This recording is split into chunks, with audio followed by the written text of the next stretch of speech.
Hello everyone, welcome to Engineer. In this today's video, we'll be doing objectives from metals and alloys from building materials. And this is the part 1 and we'll cover 50 questions in this particular session. So let's start. So first question is, density of steel lies between, so we know that the density of steel is 7850 kg per meter cube, right?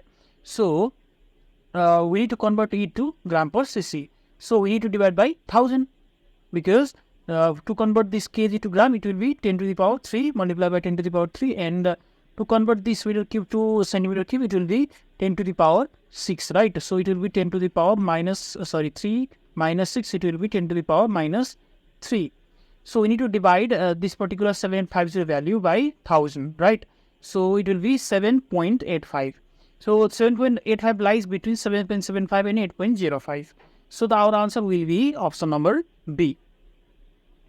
Also, what you need to remember is this weight per meter value, weight per length value, it will be d square by 162.2. And we also need to remember these values because it may be asked in estimation and costing directly from the objectives of estimation and costing. You need to remember that, right? So the answer is 7.75 to 8.05 gram per centimeter cube. Question number 2, compared to mild steel, cast iron has, so cast iron is, so this is cast iron. Cast iron is weak in tension and strong in compression. So in tensile and compressive strength of cast iron of average quality are respectively 1500 kg per centimeter square and 6000 kg per centimeter square. So it is weak in tension, that is low tensile strength and higher compressive strength. So our answer will be both A and B. Next, the property of steel is influenced by maximum by, so it will be influenced maximum by carbon, right? So variation in carbon percentage produces steel of different grades. Carbon always assists in increasing, so increase in carbon, so it will increase in hardness and also strength, right? And what will it decrease? It will decrease the ductility, right? Ductility. So our answer will be carbon. Now, if you talk about sulfur, so sulfur readily combines with iron. So sulfur combines with iron, Fe plus S, and it will give us FeS, right? So this FeS has low melting point. So since this has low melting point, it will cause when you heat this particular metal with FeS, it will have low melting point, and it can melt, right? So there will be it will show the brittleness. So such brittleness at high temperature is termed as red shortness. So red shortness is due to what? Due to sulfur, right?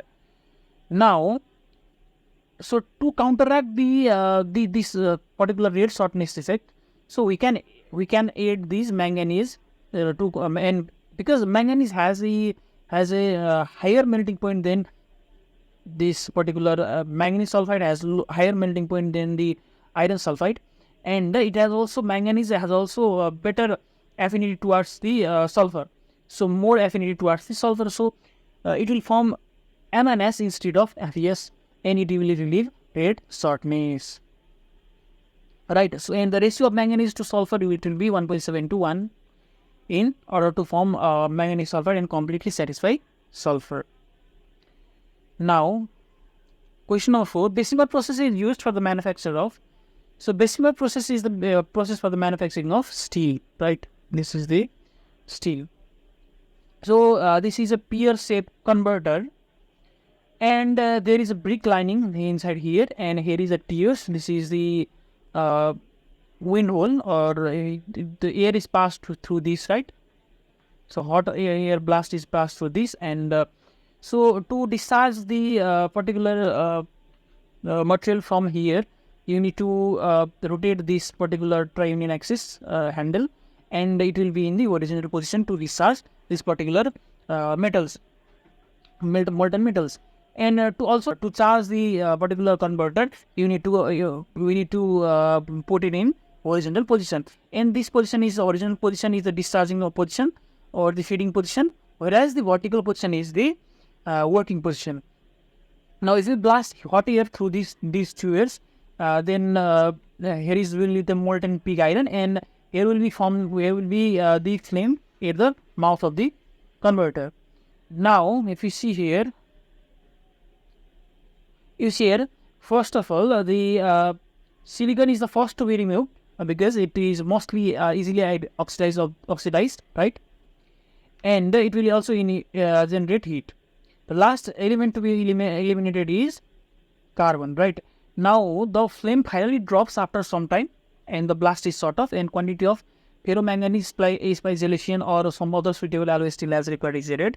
The blast is resumed for a few minutes and more to ensure through mixing and discharge by swinging to discharging position. So that's it. So here the Bessemer process is described, right? So you can read this by pausing your video.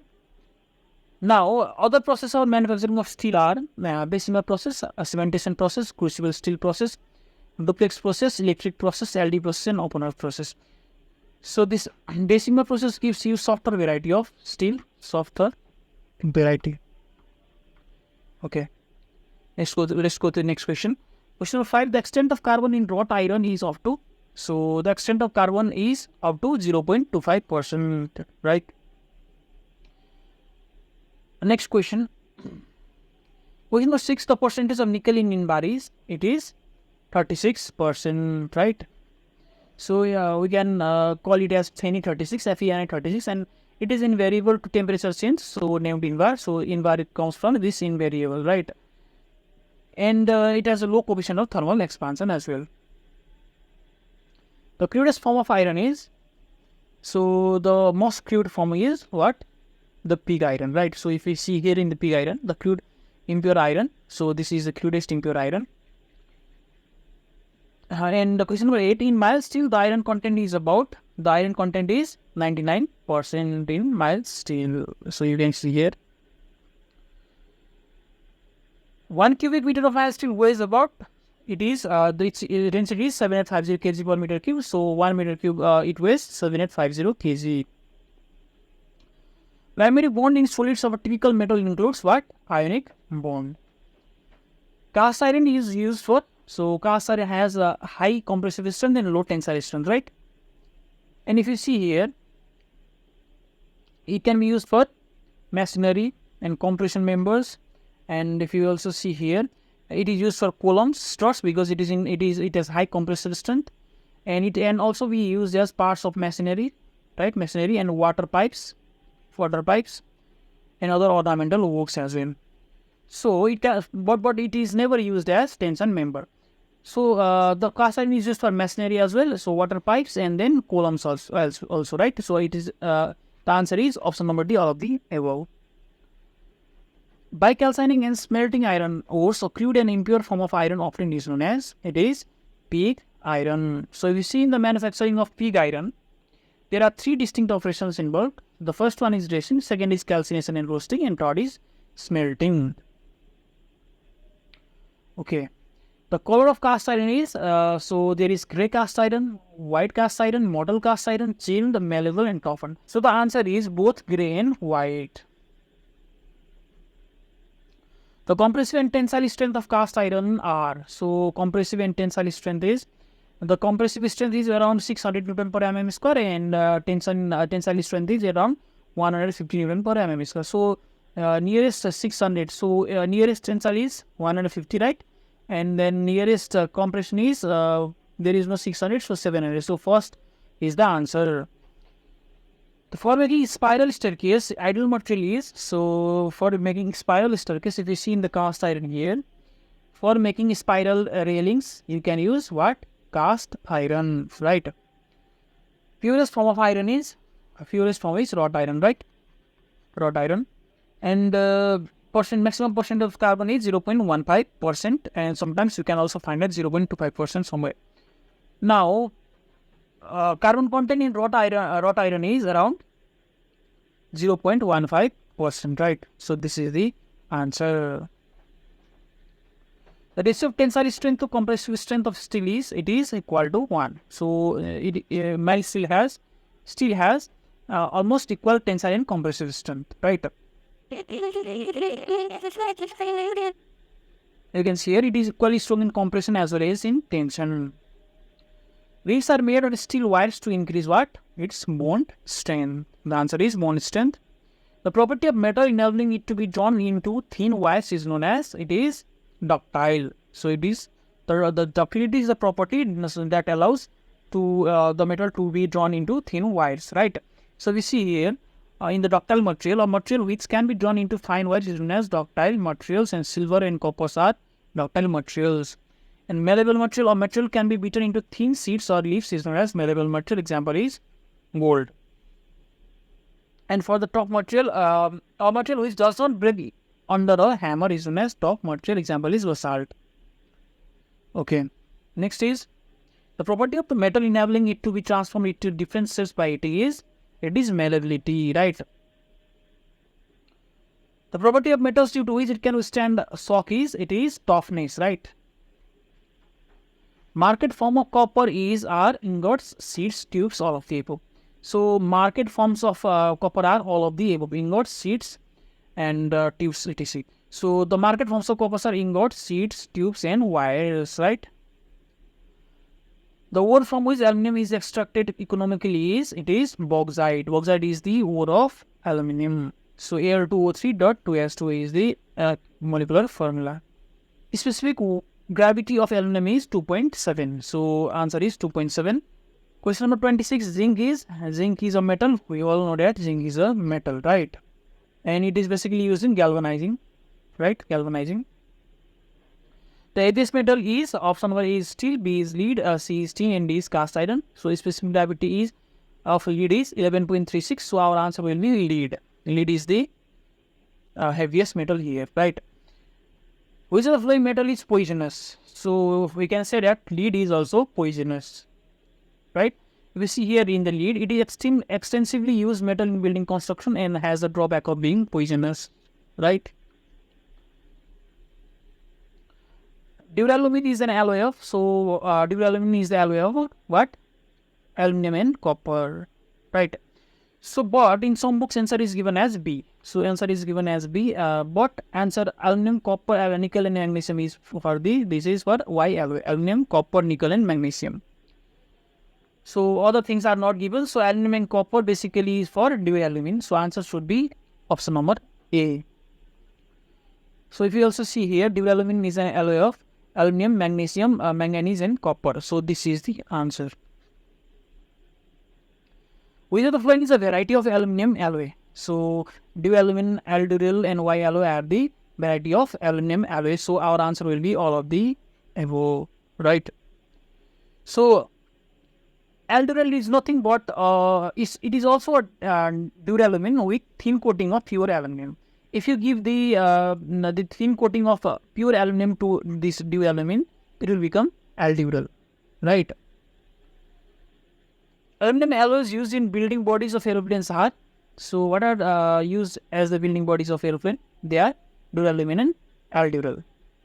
So next, this is duralumin and alduryl. Next is, which of the following is not a variety of brass? White brass, yellow brass, red brass, and brown brass. There are white brasses, yellow brasses, red brasses, but there is no brown brass. So you can see red brass, white brass, yellow brass, but there is no brown brass. So our answer will be D, of brown brass. Bronze is an alloy of, so bronze is an alloy of copper and tin, right? So copper 90, tin 10%. So copper and tin here. So you can remember it as a Cu Sun bro. So Cu Sun bro. Bro is bronze, Sun is tin, right? Short form, right? Sn, tin Sn. So copper COPP here, copper, it is Cu, right? So Cu Sun bro. Copper and tin. The constituent of stainless steel are, so stainless steel has iron, chromium, and nickel, right? Chromium is 18% and nickel is 8%. 818, right? So you can remember as figure 9. So that is FeCrMi. Figure 9. FeCr. When you have stainless steel, you should not OD, right? So figure 9. And you need to remember these values: 18 and 8%. Chromium is 18 and nickel is 8%. So steel, chromium, and nickel are the constituents of stainless steel. In stainless steel alloy, iron metal is mixed with chromium and nickel, right? So this is the answer here, and here it will be nickel and chromium. In mild steel, the iron content is about 99%. The alloy used as plumber solder is, so if you see here, soft solders are alloys of lead and tin and popularly known as tin man solder or plumber's solder. So the alloy of tin and lead are known as plumber's solder. So it will be the alloy of lead and tin. Aluminum is often from the word called as bauxite, right? We have already discussed about this. Yield stress of ordinary mild steel bars after twisting to a pitch of about 9 to 12 diameter is. So if the question is same as this, our twisted bar has about as more yield stress than ordinary mild steel bar, then answer is 50%, right? And now if you go to here, you may find answer as the answer as C also, but I think the answer should be increases by about 50%. But in some books you may find answer as increases by about 20%. The ratio of Young's modulus of high tensile steel to that of mild steel is about, it will be equal, so it will be 1, right? Which one of the following types of steel is used in the manufacture of rails? So if for the manufacture of rails, manganese steel is used, right? So manganese steel is used for points and switches in railway crossings, springs, gears and boiler proof constructions. You can also see here, manganese steel in the hot work condition is used for the rails. This is from the book of Rajput. The carbon content of structural steel is, carbon content of structural steel is around 0.10 to 0.25. So you can see here mild steel having carbon content of about 0.10 to 0.25% is widely used for structural work. So answer is B. Steel corrodes in exposure of air and moisture and forms rust, which has option number A 2.5 times the volume of steel, B 0.5 times the volume of steel, C is equal volume compared to amount of steel rusted, and D is twice the volume of steel. The answer is 2.5 times the volume of steel. During smelting process, the combination of fuel in the furnace, option A is forms carbon dioxide, option B is carbon dioxide with carbon forms carbon monoxide, option C is carbon monoxide reacts with Fe2O3 to form iron and liberates CO2, and option D is all of the above. If you see here, the combustion of, and so this should be combustion of fuel in the furnace forms carbon dioxide. So the first one is correct, and which unites with the carbon of the fuel owing to the intense heat of the furnace and forms carbon monoxide. So carbon dioxide with carbon forms what? Carbon monoxide. The real reducing agent in the reduction of the metal. So it reduces carbon monoxide reacts with Fe2O3. This reduces Fe2O3 to iron and liberates CO2, right? So this is this equation from this chemical equation. So our answer will be all of these, right? Question number 44. Pig iron made from emitted ores free from sulfur, phosphorus and copper is known as what? Bessemer pig. So if you see here in the Bessemer pig, this is obtained from hematite ores, right? And it should be free from copper, phosphorus and sulfur, right? This pig is used in the manufacture of steel by Bessemer or open earth process. So this is also important. This is important and these are important. Now, pig iron is manufactured from the ores by what? Dressing, calcination and roasting, smelting, all of the above. So our answer will be all of the above process. The operation of removal of impurities or clay adhering to iron ores is known as what? It is known as dressing. The unit weight of rolled structure of mild steel is about gram per centimeter cube. So it will be 7.85 as discussed in question number 1. The coefficient of linear expansion of rolled mild steel is about 12 into 10 to the power minus 6 per degree Celsius. If we see here, it will be this, right? Stainless steel resists corrosion due to what? Chromium, right? Brass is an alloy of what? Brass, it will be Coz, copper and zinc. So our answer will be option number A. Also remember, there is no brown brass, right? As we discussed in questions, as discussed earlier, right? Okay, that's all for now. Thank you for watching.